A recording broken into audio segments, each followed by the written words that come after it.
Travaux et commerçants ne font pas bon ménage. Enquête sur la rue Alsace-Lorraine. Au pays de Candy, il y a aussi du vin. Et enfin, la FCPE est inquiète pour la rentrée 2011-2012. Après 15 ans d'activité dans une rue adjacente à la rue Alsace-Lorraine, ce commerçant a plié boutique début août et a dû licencier 3 personnes.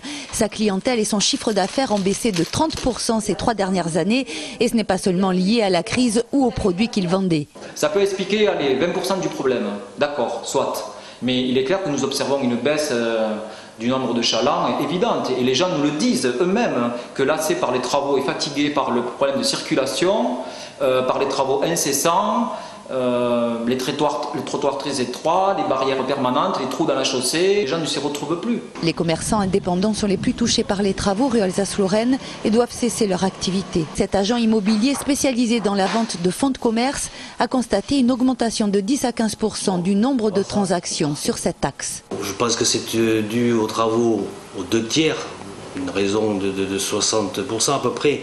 Un peu plus, mais il y a beaucoup de choses aussi qui se passent, c'est que les loyers ont augmenté et il y a des indépendants qui tiennent plus le coup. Pour faire face à la baisse de leur chiffre d'affaires, certains commerçants demanderaient à être indemnisés par la municipalité. À Toulouse, dans le cas du métro ou dans le cas du tramway, il existe des processus d'indemnisation qui n'existent pas dans le cadre d'un raménagement des espaces publics. C'est une obligation pour les villes que d'entretenir et de refaire l'espace public. Et aucune ville en France aujourd'hui, sur ce type de travaux, n'a mis en place des procédures d'indemnisation. Les commerçants devront donc tenir jusqu'en mars 2012 d'Esquirol au square Charles de Gaulle et jusqu'en 2013 sur la partie sud de la rue pour que s'achèvent les travaux et que les ventes s'envolent. Car selon la ville, avant les travaux, la piétonisation de la rue Alsace-Lorraine avait favorisé la hausse des chiffres d'affaires des commerçants. Fin juillet, les fouilles préventives liées aux travaux du métro et à l'aménagement du square de Gaulle commençaient à livrer des informations. Les archéologues ont trouvé de l'habitat et peut-être un bassin du 1er siècle rasé au 3e pour une architecture terre et bois. Que va-t-il advenir de ces découvertes?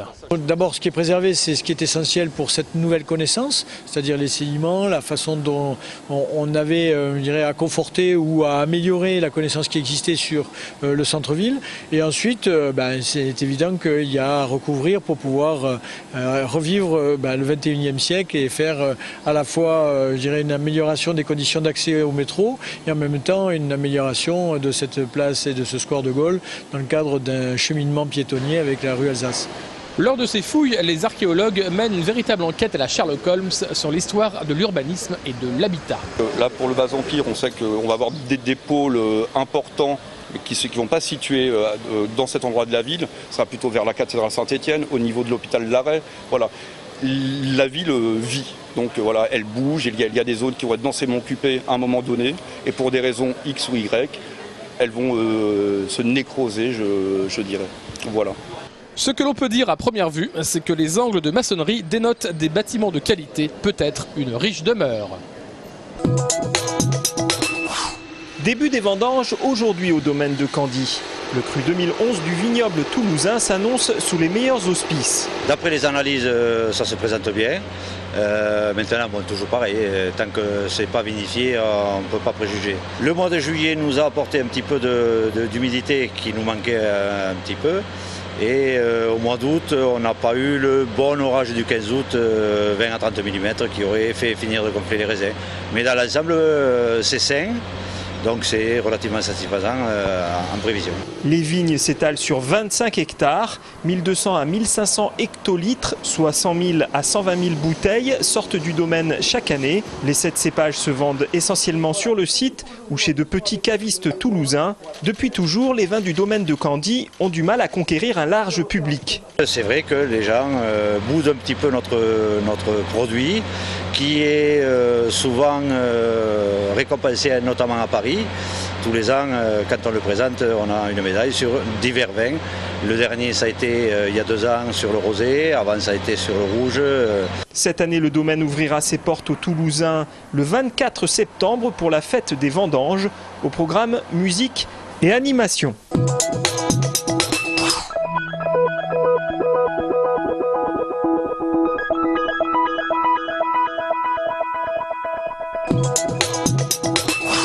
Toulouse, de plus en plus considérée comme destination d'agrément à part entière par les Français d'une part, puis par les Espagnols, les Anglais et dans une moindre mesure les Italiens. La basilique Saint-Cernin, le muséum ou la salle des illustres, en tout 98 500 personnes ont fréquenté un site toulousain en juillet. On tourne entre 5 et 15% d'augmentation selon les sites, et même davantage, notamment si on doit parler d'Airbus Visite. Mais aussi bien de manière assez équilibrée, comme je vous le disais, sur le tourisme culturel et sur le tourisme scientifique et technique. Le taux d'occupation de l'hôtellerie toulousaine durant l'été était de 65%, preuve de la bonne santé du tourisme d'agrément cette année. La FCPE est plutôt pessimiste pour cette rentrée 2011-2012, d'autant qu'elle a fait remonter dès le mois de mai ses inquiétudes et ses constats à l'inspection d'académie qui semble faire la sourde oreille. Cette année s'annonce effectivement très difficile parce que ça fait plusieurs années que d'un certain nombre de mesures sur les rythmes scolaires, sur les postes d'enseignants, sur également tous les postes d'accompagnement comme le RASED, comme les surveillants sont mis à mal. Et cela fragilise énormément notre système éducatif et ce qui va en pâtir, ce sont les enfants les plus fragiles. Notre demande à la FCPE, c'est d'avoir au maximum 25 élèves par classe, que ce soit dans le primaire comme dans le secondaire. Aujourd'hui en Haute-Garonne, on est loin de ce seuil malheureusement, puisque les enfants vont être 32 en maternelle, ils vont être 27 en élémentaire, ils vont être 30 au collège et 35 au lycée. Donc des conditions difficiles après de travail pour tous. Le 5 septembre prochain va s'écrire le nouveau livre du mécontentement. Programmation prestigieuse pour les 25 ans de jazz sur son 31. Le festival se déroulera du 7 au 24 octobre prochain. Les jazzophiles pourront aller écouter Eric Truffaz Quartet le 22 au Bikini ou encore Lisa Ekdahl le 14 à la Halle aux Grains.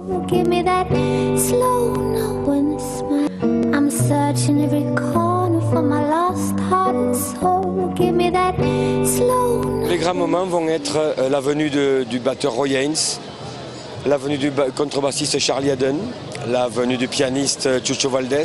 Les 25 ans, c'est synonyme de jeunesse. Ce qui explique que cette année, on a voulu faire une semaine autour du trombone parce que c'est un instrument très important dans le jazz, mais qui est un peu symbolique de tout ce qui est festif.